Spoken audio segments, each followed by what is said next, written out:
Hej YouTube. I dag vil jeg vise mit malerum. Fordi jeg skal med at male min havetraktor. Og det er oppe på sådan en loft. Så jeg lavet sådan en stor malekabine. Og ja, der ligger der sådan noget gammelt lortelejn, så jeg ved ikke. Det er måske helt lidt lejet med det. Så er det sådan. Han lægger med, eller står med, eller hænger mit havetraktorstel, hvor den skal males og sådan noget, men lige her skal den bare ikke males. For det her, det er,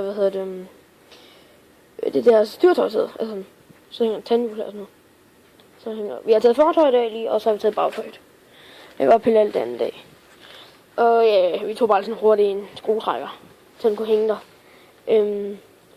Og så skal den male sort, den her, fordi at det er original. Og så er det jo helt vildt lystand lige der. Og så er der sådan en ventilator-ting deromme. Ja, og så skal jeg jo med min havetraktor, det var bare det, jeg gad at sige.